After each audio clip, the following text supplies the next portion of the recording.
Ryan Dack, South Orange County Community College trustee. We have Janet Keogh Conklin, council member for La Palma.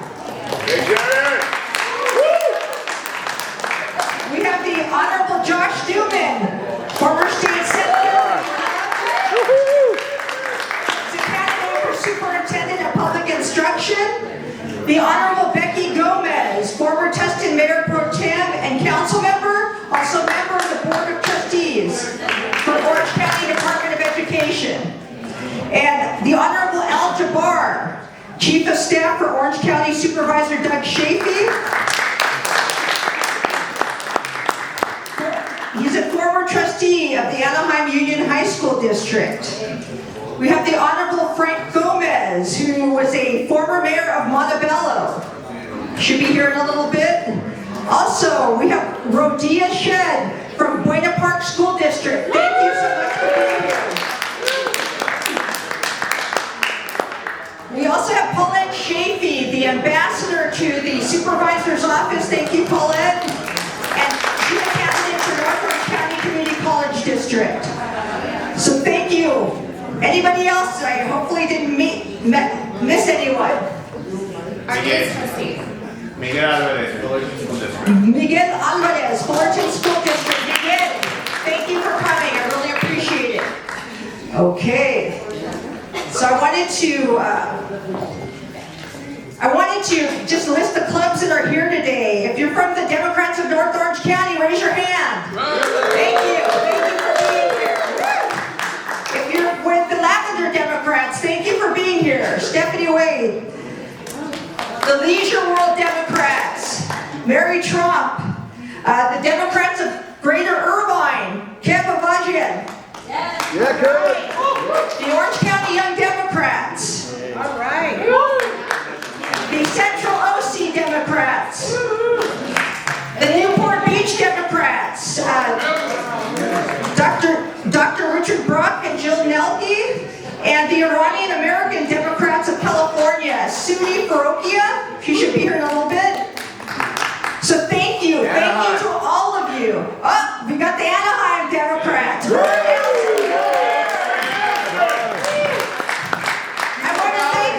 I want to thank all of you. Thank you for moving Democrats forward in Orange County. It's a big deal during a very difficult time. So thank you for everything that you're doing. And I'm going to introduce Secretary Becerra. It'll be a quick 5 minutes. And then he will speak, and afterwards you can ask questions, but mingle will have one-on-one time. Excuse me for a second. So, I want to tell you, I'm excited and honored to introduce Secretary Becerra. He is a leader who has spent his 37-year career protecting and defending the rights and well-being of California's working families. He's been working for you this whole time. If you're here and you've never met him, now you have the opportunity to meet him for the first time. I was fortunate to meet him in 1990. I was a recent graduate of UCLA and an intern for Congressman Edward Roybal. We happened to share the same mentor, Henry Lozano.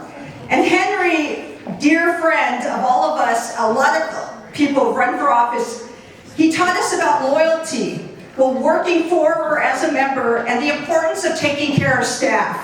He used to tell us, and you'll remember this, a member is only as good as his or her staff. Like myself, Secretary Becerra always took those words to heart. I want to tell you, to this day, he's beloved by his former staff members, many who have served with him like all of his years in office. So I wanted to also say, at that time back then, he had already served when I met him as a legal advocate for mental health patients. He was a state Senate aide, and he was a California Deputy Attorney General running for state assembly. He was working in the Civil Rights Division at the time. And he was running for this downtown LA seat. He won that race and served 2 years in the legislature. And when Congress, I want to remind you about that race. Your motto was new, clean leadership. And he was running against some candidates who were unethical. And that's why we use the phrase, it worked. He won. And this see here. I just have to say that because I've known him for so long and he's served so many years. And I'm grateful that, for the work that he's done. When Mr. Roybal retired, he ran for the downtown LA congressional seat. I was so inspired by his work, and his wife, Dr. Catalina Reyes Becerra, she is a Stanford University and Harvard-trained physician who specializes in high-risk pregnancies and is a women's health advocate. So he volunteered day and night, myself and friends, and I remember meeting at 3 a.m. at the campaign headquarters, singing with the fired-up team of 40 volunteers at 3 a.m. to hang door hangers in Frogtown next to Dodger Stadium. And yes, there were frogs on the front yards of people's homes. And we were like trying not to step on them. So we call Secretary Becerra because he's so ethical, the Boy Scout, the people that always have known him forever because he always follows the rules. And during that race, he wore out 2 pairs of tennis shoes knocking on doors. He won and he served 12 terms, 24 years. Think about it, 24 years flying back and forth, serving the people of California. It wasn't only his downtown district that he represented, all of California. And during his tenure, he was the first Latino to serve as the powerful House Ways and Means chair. And he was also the ranking member of the Ways and Means Subcommittee on Social Security and ranking member of the Subcommittee on Health. He's a graduate of Stanford undergrad and law school. He's the son of a proud father who I was fortunate to meet years ago, who was a day laborer turned construction worker. His father helped build California's infrastructure. He built ditches and highways. His mother was born in Jalisco, Mexico, and immigrated to the United States after marrying his father. Through his family's lived experience, he's always fought for the ability of every family to have the assurance of care, as his own family had when he was growing up. And I want to say this, as a member of the powerful Committee on Ways and Means, he introduced the Medicare Savings and Program Improvement Act of 2007. That act expanded cost-sharing subsidies for low-income seniors who receive both Medicare and Medicaid benefits by increasing the amount of resources they could receive. He championed provisions of the Medicare Improvements for Patients and Providers Act of 2008. This required doctors who perform imaging to be accredited and trained to ensure patient safety. He was one of the original co-sponsors of the Affordable Care Act, which strengthened Medicare and lowered costs for seniors. We all know that that was a big fight and it was a huge victory, and he was at the helm of it. Right. And as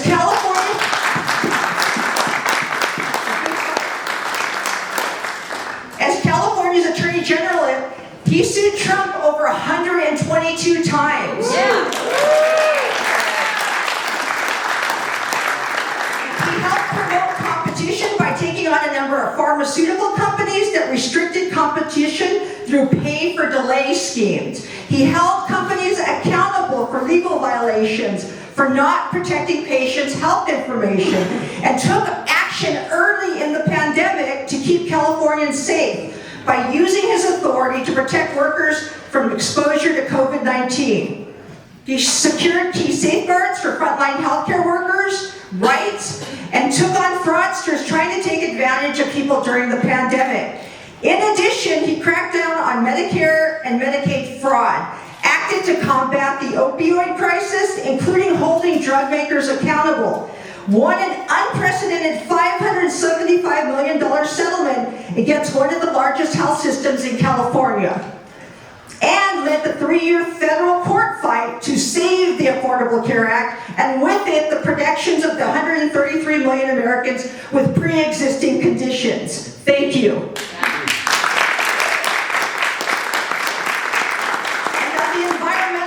He had challenged the rollback of the Endangered Species Act, the Migratory Bird Treaty Act, and blocked efforts to raise the Shasta Dam. He sued to stop the repeal of the Deferred Action for Childhood Arrivals program, DACA. Thank you. Huge. He sued the administration for attempting to deny millions of women access to cost-free birth control and for halting critical health care subsidies under the ACA. Mr. Secretary Becerra also pursued legal action against companies for wage theft and employee misclassification, and filed lawsuits against the U.S. Department of Education for failing to provide promised loan relief to students defrauded by for-profit institutions. Thank you. This is it. Secretary Becerra has been a servant for the people of California throughout his 37-year career. There is no one running for California governor that has served in our state legislature, our Congress, as Attorney General, and at the national level as Secretary of Health and Human Services. Let me say it again. There is no one currently in the California gubernatorial race qualified to lead California in this manner. Nobody has these credentials. We're very fortunate. And we've never had somebody, like I said, with this many credentials. I was thinking about it and I was like, God, in my lifetime I've never seen anyone like you. Thank you. And I also just wanted to point out, you know, as our Attorney General, let me back up here for a second. He cares about people. He understands their suffering. And I've seen him rejoice in their triumphs. When he speaks at an event, he'll take the time to speak to every person waiting, even if he's going to be late to the next event. Everyone matters. Secretary Becerra will continue to bring reliable and dependable service to all Californians, as he always has. On day one, I know he'll walk into the job with this experience and relationships throughout our nation at every level of government to protect our families and ensure that we have every opportunity to succeed. He hails from a multi-generational household and understands the needs of families. Like many of us, including myself, he and his wife, Catalina, are taking care of his elderly mother. He's one of us, and I asked everyone in this room, you know, I did this for the love of Secretary Becerra and his wife, and I ask you to trust me on this one. After you hear from Secretary Becerra, you'll know why it's critical to elect him in November 2026. I want to introduce you to California's next governor, Secretary Xavier Becerra.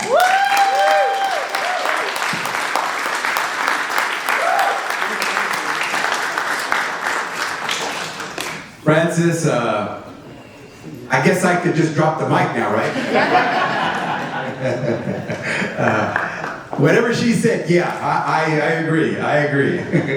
Thank you, Francis. Francis had been talking about trying to gather folks for a while, and I'm glad she was willing to follow through, because all of you know, especially if you are parts of Democratic clubs, you know how much work goes into this. And so to each and every one of you, especially those of you who hold some type of elected or appointed office, for Supervisor Chafee, for former State Senator Newman, who's now running, of course, for Superintendent of Public Instruction, for all of you who are either candidates or elected or appointed already, I want to say thank you for taking the time to be here. For those of you who are on civic leadership positions within the Democratic Party, for example, within your own local organization, thank you for what you do, because you know how much work it is.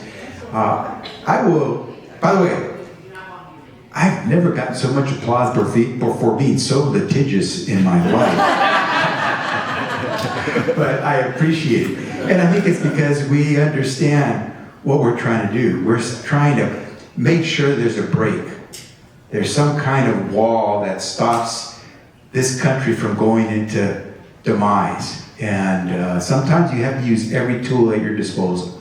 When I was Attorney General, that's what I had to do. We tried to work with the Trump administration on all of these issues, from women's reproductive rights when they were trying to deny care for contraception coverage under the ACA, to they were trying to get rid of our smog emissions, tailpipe standards.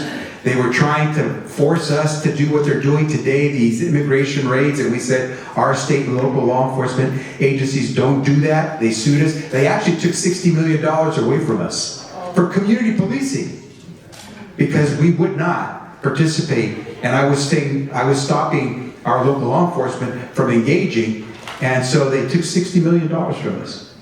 We got it back because I sued them and we won. But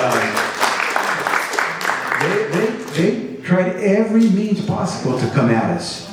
And we stood up as we're standing up now. And so let me just mention a few things because there are enough people here that I would like to make sure I hear from you. Because the fact that you've come is, I appreciate it. And I hope that means you are very, very interested in this election coming up. Not just for governor, down the ballot as well, all the initiatives. So I look forward to your questions and your comments. Just a few points. First, I don't know about you, but this election really is the most important election we're facing. You know, we say that every year, right? And every year it seems to be so true. I don't know if I can find another election which has been so important to the future of not just our families, but to our nation. And so it will be important to try to move forward together. In that regard, I will tell you that one of the most important things we could do is have a leader in California, because that leader in California will essentially be the leader in the nation for how we will get out of this mess. And here's what I will say to you, and I certainly hope you ask questions about this. If you're looking for a show horse who says he or she is a leader, you know, the shiny object that comes out and sounds pretty good, or if you're looking for someone who knows how to really get out there and scream a mic, you know, the carnival barker who can sell you everything, including that oasis in the desert, then I'm not going to move for governor. But if you're looking for someone when you're on that plane called the United States of America and California, the state of California, and you're feeling a lot of turbulence on that plane, or all of a sudden you're taking those big dives where you're wondering if you're ever going to make it, and you're starting to say your prayers, and you wish you had said you loved all your family before you left for that flight. If you're looking for someone in the cockpit who knows how to land the plane, then whether it is getting us out of the worst pandemic any of us have ever seen in our lives, which is what I had to do when I landed in the secretary position at HHS during the height of the COVID pandemic, whether it is being able to negotiate with the largest pharmaceutical companies in the world for lower drug prices, and we succeeded for Medicare, in some cases dropping the price of the 10 most expensive drugs by up to 80%. If you're looking for someone who knows how to give people a chance to have access to care, because when I took over as secretary in March of 2021, we were losing health insurance coverage because so many people were losing their jobs as a result of COVID. And when they lose their jobs, they lose their insurance. And so we were going from nose-diving health insurance coverage to, by the time we left the administration, the Biden administration, and I finished my term, we had reached the highest level of health insurance coverage the nation had ever seen, more than 300 million people.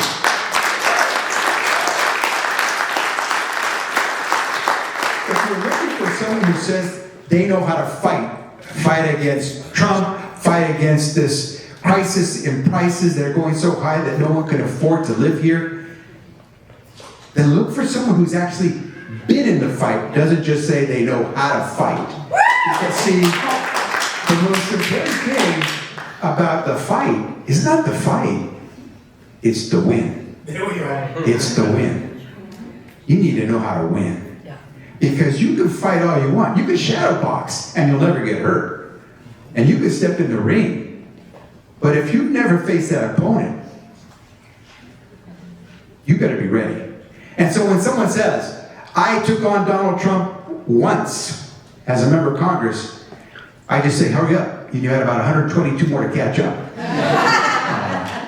If you want to say you know how to fight a guy who's trying to come at California, then show them how you prevailed all the way to the Supreme Court. Though I had to, when Donald Trump decided to eliminate the Affordable Care Act, because he wouldn't defend it, because Republican state attorneys, generals, decided to sue in court because they couldn't do it in Congress after dozens of votes, so they went to court through the Republican AGs in the nation. And when Trump was assigned as the federal government to represent ACA and defend it, I stood up, I went to the Fifth Circuit Court in Louisiana and said, Your Honor, I don't believe we're going to get the defense we deserve in California. I would like to intervene in this case on behalf of the people of California as the Attorney General. I was granted the permission to intervene in that case. I then ultimately brought about another 20 Democratic AGs with me, and together we took that case all the way to the Supreme Court. And obviously the ACA is still here, so you know we beat Donald Trump in the Supreme Court. And Francis mentioned to you, it's not, again, just a fight. It's not just a win at one stage in the district court, the trial court. It's not just a win in the appellate court at the mid-level. You got to win at the top, baby. And that means the Supreme Court. And when Donald Trump said that he was going to eliminate the DACA program for Dreamers, which is not a law, it's just an executive order. And I think we know now enough about executive orders to know a president can sign and to make it issue the executive order, but a president can also retract an executive order. Any president can retract an executive order of any other president. And so that's what Donald Trump said he was going to do. And so that's what he tried to do. And when I started talking to my Democratic AG friends about that, they all said, Javier, this is an executive order. This is not a law. How are you going to stop him from getting rid of an executive order, which is the privilege of every president? I said, you know, they still have to do it the right way. They still have to follow the rules. So I'm going to sue. Will you join me? At first, they didn't want to join because they didn't think it was a winner. Eventually, some did, more out of principle than anything else. We won at the trial court level. We won at the appellate court level. And then we got to the Supreme Court. DACA is still with us. So once again, in the Supreme Court, we beat Donald Trump. We fought and we won. And so what I will tell you is that same fight with that same winning percentage is what we now have to use, not only to go after Washington, D.C. and keep them from trying to change who we are in California, but we also have to do this when it comes to building more homes so that people have a place they can afford to live in and buy. We have to do more to make sure we maintain health care, because Donald Trump gutted $1 trillion out of the Medicaid program, what we call Medi-Cal. And a whole bunch of Californians are going to lose their coverage if we don't act. And I've already committed at California's next health care governor, and I know enough about health care, that we are not going backwards. We're not going to tell any Californian that they're losing their health care. And you know why I can do that? Because I know we have the money. The health system has the money. We spend more for health care in this country and in this state than anywhere in the world. We just don't use it right. And what we're going to do is we're going to tell those healthcare providers and those insurers, come together, tighten your belts a bit. But here's what I guarantee you.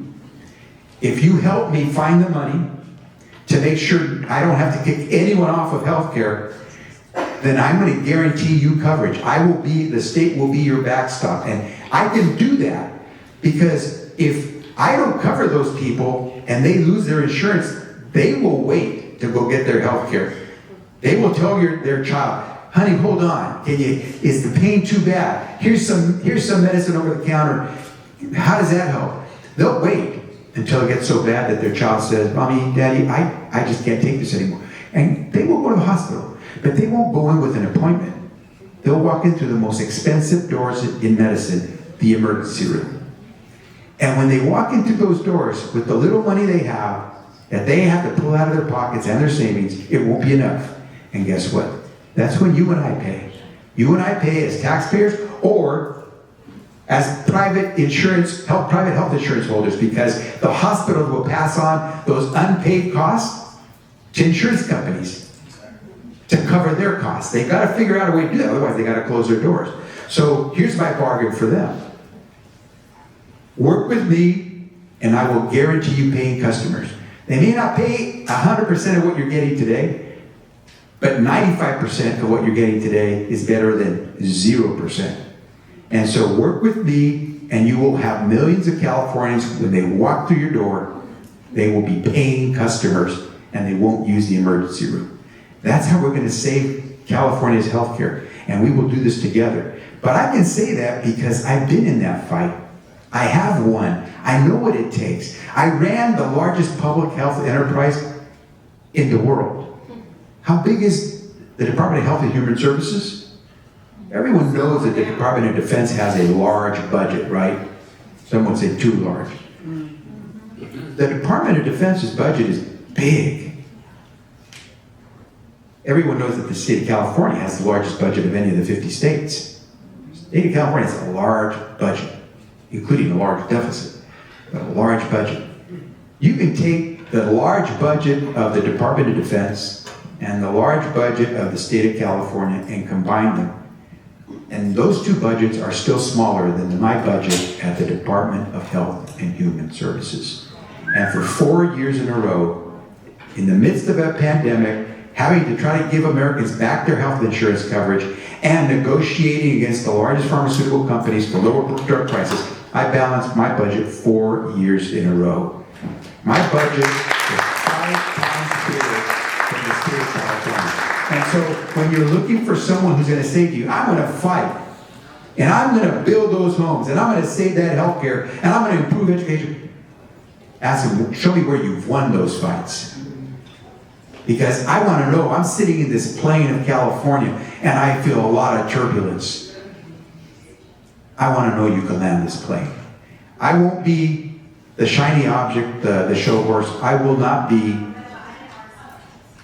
the carnival barker. I will be that pilot who knows how to land the plane for California. That's why I want to be your governor. That's why I hope you'll give me a chance. And now I hope you'll ask me lots of great questions. So thank you very much for coming. Look forward to doing it.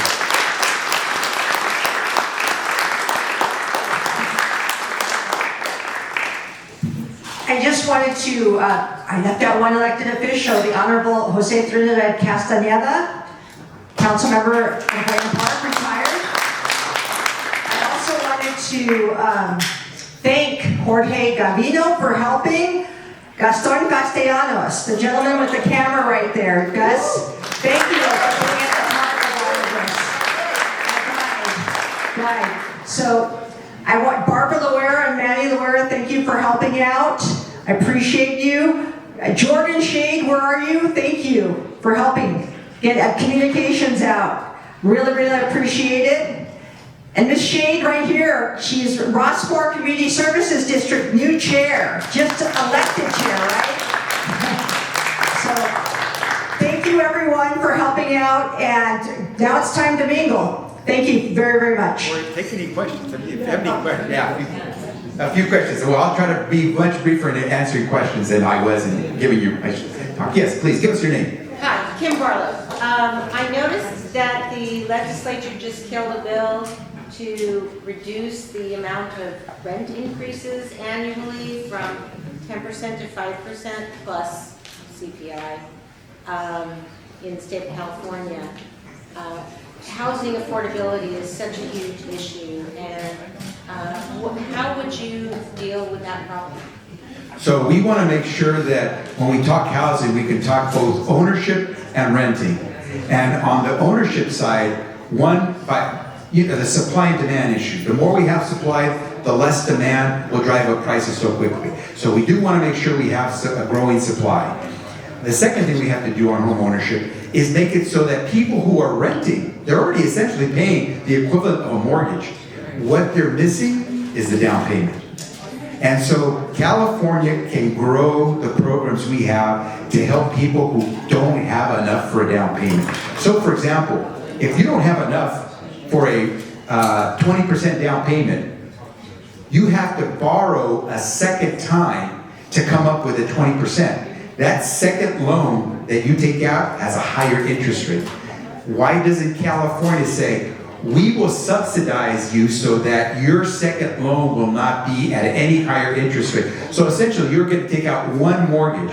What you do then is you owe California and taxpayers, once you sell the house and you gain equity, you owe us back the money we lent you essentially at zero interest. And that lets you have the down payment money you need to get into that house. So every month when you're already making that rental payment, from now on you're making payment into your investment. And that's the equity you build, which lets you actually create wealth. Because without buying your first home, most families in America never develop wealth.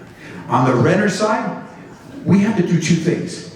One, we have to make sure that we allow there to be a vibrant apartment market. That may mean we have to watch how the apartment industry is handling its affairs. Do we want to see Wall Street buying up a whole bunch of buildings and then hiking rents because they essentially cornered the market? Do we want to make sure that we have enough availability for long-term rental versus these short-term vacation type rentals? We have to make sure that we measure all that. At the same time, we have to make sure, especially because of the shortage of good housing, that we're not letting rental units be used to gouge people because they're desperate for something. Finally, you weigh the interest of those who own the properties. Now, if you're an owner of a small rental, even a small apartment complex, you're going to have far more sympathetic ears for me than if you're a mega owner coming from Wall Street. Because if that's how you make some income, I want to be protective of your ability to survive. My mom owns, by the way, my mom never had a chance to go to college, but my mom was just a top-notch cookie. And the little money they had, they saved up enough to buy their own home. By the way, their first home cost them $6,500, 1956. But then again, my dad's salary, I think, was 30 cents an hour. So it's not a lot. But over time, my mom would keep saving up. And then she bought another little home. And then another little home. And so today, everyone wants to live at my mom's place because her rents are so low. But she says, I'm not trying to make a lot of money. I just want to make sure I'm doing well. And that's what we need, and I think we can make that happen. So we balance all the interests, but we have to make sure that those protections are in place. And you're looking at a former enforcer of the law as Attorney General. I'll make sure that no one is taking advantage of anyone else. Fair break for everybody, but do it right. Yes? Hi, I'm Sudi Floroknia. I'm the president of Iranian American Democrats of California. I have two quick questions. Yes. One is that our Attorney General, just like you, has done a great job suing Trump on the macro level. But what we have struggled is to get attention or any assistance at the micro level on the hate crimes by residents of California that are following the narrative of Trump and attacking their neighbors, and so that's one. And so I'm so happy that you talked about healthcare, because the only beef I have with Gavin Newsom is the fact that he killed CalCare, and I hope you will support it. So quickly on the issue of enforcing of the laws. When I was Attorney General, we took on a number of cases. Quick example, remember when COVID hit and everyone was told, don't stay home, don't go to work, don't go to school, unless you're an essential worker. And what we saw was, who were the essential workers? The lowest paid workers. The folks who clean the buildings, the folks who pick the crops, and the folks who are on the assembly lines. And what we were finding is that too many companies were not abiding by the protections necessary for those workers. And those were the folks who were dying first, because they were the ones that were contracting COVID before we knew how to treat it. I went in and said, you cannot do that. You have an obligation to provide those so-called essential workers, they're not dispensable workers, with the protections. So I went in and took on that charge of trying to ensure that the companies provided them with the correct care. And Foster Farms, which chickens, a lot of chickens, they have a plant up in the by the Stockton, Modesto area. We went in because they were not providing their workers with masks and the right equipment, allowing them to wash their hands. And so it's simple stuff. We were going to have a meeting with them to discuss this, but they weren't going to allow their employees to be in the meeting. I said, how can we have a meeting about the employees and you're not going to invite the employees? So we changed all that. When I was Secretary of HHS, we made sure that everyone in the country, regardless of income, zip code, or status, had access to the COVID vaccine. 700 million shots went into the arms of Americans during our 4 years. Not a one person had to pay 1 penny for that COVID vaccine. And that's why we can gather here today. So we will take that on. The second question was on healthcare. I think I gave you on healthcare quite a bit. What I simply say is this. We spend more money than any other nation in the world on healthcare. California spends more money on healthcare than any other state in the nation. We have money. There's too many middlemen in the system. I know it because I was secretary of the largest health enterprise in the world, and I know it because as AG, I sued one of the largest health hospital networks in California, Northern California, called Sutter Health. Sutter Health was gaming, they were gaming the system. They were, because they're so big, and they had a lot of good hospitals, every insurance company, every employer plan for healthcare wanted to have access to those good hospitals. And what Sutter would do is say, you want access to that great hospital, then you have to also accept access to these other hospitals. And all these folks would say, well, we don't have any members who live in those areas.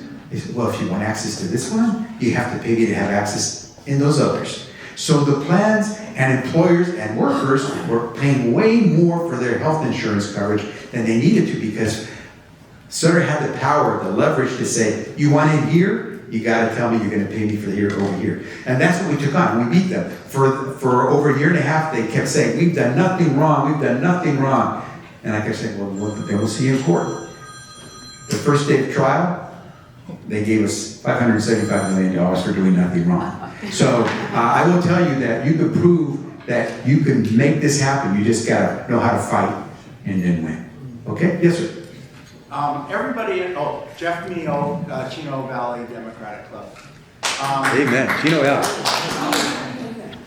Everybody in this room knows that California pays more to the federal government than it gets back in services. Is there any way that we could withhold a little bit? Because we know that if there's another wildfire or earthquake, the Trump administration is going to withhold FEMA money from us.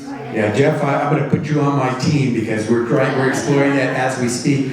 For 20 years, I served on the Ways and Means Committee in the House of Representatives. Ways and Means Committee is the tax writing committee. And so I did tax policy for over 20 years. Here's the one thing I will tell you. It is tough to distinguish between federal tax policy and state tax policy. We can't change what the federal policy will be. But what we are exploring is, are there ways so that, based on the definition of federal tax laws, we can make sure that we exclude some of our activity from what would be considered federally taxable income. And that way we could try to preserve some of the money. Because you're absolutely right. There is no state that provides the federal treasury with more money than the taxpayers of the state of California.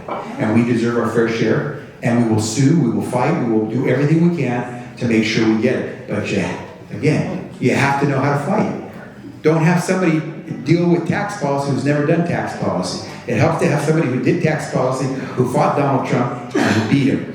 And that's where I think it's so important that our next governor know how to land the plane the moment, the first day they sit there as governor. Yeah. Yes? Hi, my name is Marvette Judah. I'm the chair of the Arab American Caucus, and I'm the co-chair for California Democrats for Justice in Palestine.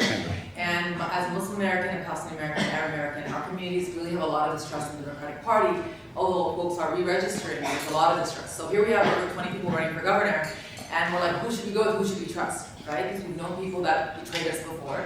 And, you know, a lot of members in my community do like you. I want to let you know that. So I'm wondering, if you were governor and AB 715 came to your desk, do you know what bill that is? No, tell me what it is. That is the ethnic studies bill, the bill that blocked ethnic studies, which allowed specific histories, specifically Palestinian histories, not to be taught in schools, and made it an issue. Would you have signed on to that? They did it under the guise of anti-Semitism, and I'm in no way disputing anti-Semitism isn't a problem. But it's not okay to take away power from the schools to be able to teach histories that are relevant, that are intentionally being dismissed so that we can continue the genocide in Gaza and what's happening in Palestine in West Bank. So my question to you as governor, if you became governor, as future governor, if you became the governor, Newsom did something right, and he vetoed SB 771, which is if you spoke about Israel, they could take legal action against you over any post you did on the internet. He vetoed that even though it passed the state legislature. So he did good on that. What would you do on AB 715? He signed that into law. And AB 715 says you cannot teach history? Yeah, so basically what it does, it takes away sovereignty from the schools and gives it to the state to allow what is allowed to be taught and not allowed to be taught. Specifically, I'm sure there are other histories that will be impacted, but specifically, me as a Palestinian American, my history will not be taught for whatever reasons, the contrary, because Yeah, so gotcha. so- Okay, so let me start from the baseline. Yeah. The facts in history will speak for themselves. And we have a First Amendment that says we have a right to understand what's out there. No one can try to keep us from learning.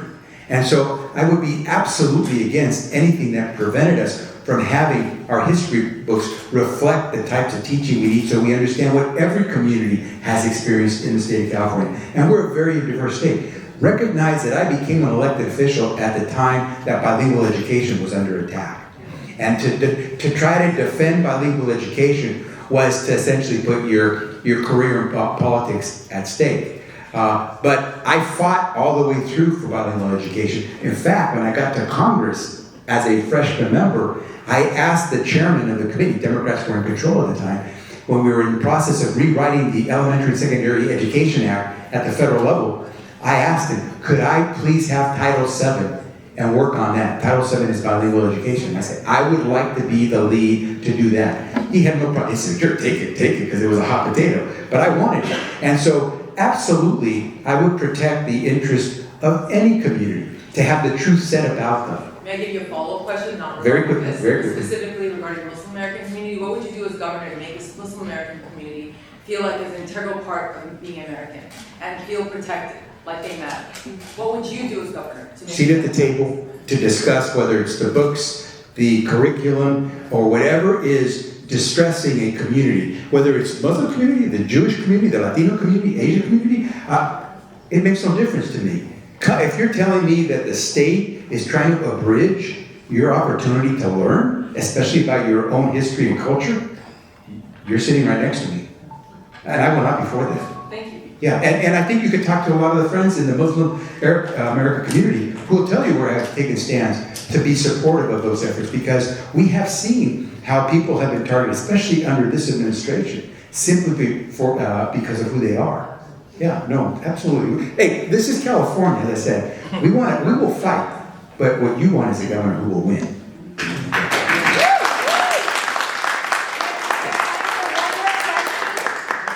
I'll try to, even only one more question. I'll stick around and maybe take a few more when folks come up and say hello. Yes, sir. So my name's Eric. I just came from a UDW member, and some of the deals with IHSS. Yeah. Some of the programs that are at most risk right now from this administration are ones that are jointly administered and funded by the state and the federal government, like Medicare, like IHSS. Yes. What would you as governor do to help support and protect those from attacks or incompetence from the administration we have right now? And for those who don't know what IHSS stands for, it's In-Home Support Services.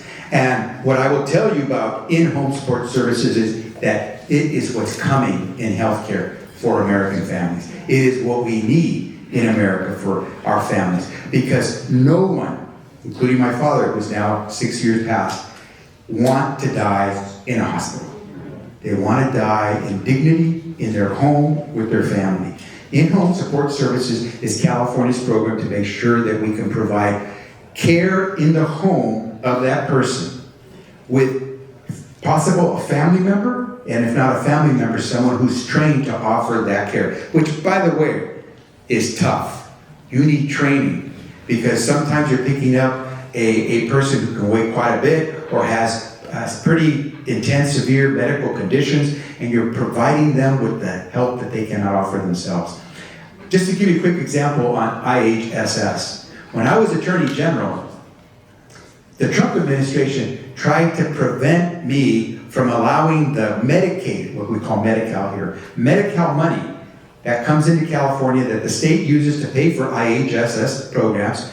They wanted to deny the state the ability to let the IHSS workers, UDW and others, be able to deduct their dues as a union and some of their health benefits directly from the payment that the state was going to make. Essentially make it really efficient so that you wouldn't have to go through some bureaucratic process to be able to collect the money and then have to pay the dues or pay the benefits. No, do it directly to the state. The state's going to be the pass-through. They wanted to deny us that opportunity. folks from UDW and other unions came to us and said, this is going to ruin us and our ability to actually keep a workforce, because if we can't get union dues and if we don't give them benefits, they're not going to stay in the union. And so I sued the Trump administration, and we beat them because they were doing something that was lawful. It was also meant to attack the union, and so we stood up for them. As HHS secretary, what did I do? I passed a rule, a regulation within the Medicaid program, Medi-Cal here, that said that at least 80% of that Medicaid dollar that taxpayers are spending for those in-home support services programs must be spent to pay the salaries of the people doing the work. Because what we were finding was that some of these organizations and businesses were taking way more money than that. And then they were paying their workers very low wages. What's the average wage of an IHSS worker? $17 to $18, yeah. $17 or $18 an hour for doing the work of caring for your loved one, to make sure they're not spending the rest of their life in a hospital. $17 or $18. Anybody here live on 17 or 18 bucks an hour? And that's what and yet the reason they were being paid such low wages is because in some cases, some of these outfits were skimming so much of the money, taxpayer money, your money, that's supposed to go to pay for the services. And so I said, no, let's institute a rule that says that at least 80% of that taxpayer dollar must be used to actually pay the people doing the work, not just someone who's the in-between and gets to skim money because they own the business and then have somebody else do the work. And so, to me, in-home support services is the future. Because, what did I tell you? We're going to be able to keep everybody with their health care coverage in California. Why? Because we're going to go away from the really expensive care. If I can keep your loved one, your grandmother, your disabled brother from having to stay in a hospital or a costly institutional facility and be at home, not only am I saving you money, but I'm getting them care from the people who love them most. And I believe that's how we will ultimately be able to afford to absorb, at least for now, some of those cuts from the Trump administration until we can get that money back. But meanwhile, I need to be able to lift up programs like in-home support services so we can do the things that cost less money. My mom used to always say to me when I was a kid, and now I use it all the time because I didn't get it when I was a kid, but now I get it. She would say, mijito, siempre es mejor prevenir que remediar. My son, it is always better to prevent than to remediate a problem. Another great American said it even better, but he said it about 150, 60 years ago. It is easier to build strong children than to repair broken men. Frederick Douglass said that back in the 1840s and 1850s. We are today spending so much money repairing broken men and women in our state and in our country, when we should have spent it at the beginning to build strong kids. That's what I want to do. IHSS is helping us to build strong families, because even those who are in the last stages of their lives or who have really severe disabling conditions deserve to have the best life possible. And the best way to do that is not in a hospital, not in some sterile institution, it's at home. And that's what we're going to fight for, and that's why this work that UDW and others do is so important. So thank you for that question. I thank you all for having come. I'm going to stay a little while. Let's say hello. You've been great to come. Please, please stay involved. Prop 50, by the way, got upheld by the courts. So we're on our way. Thank you very much.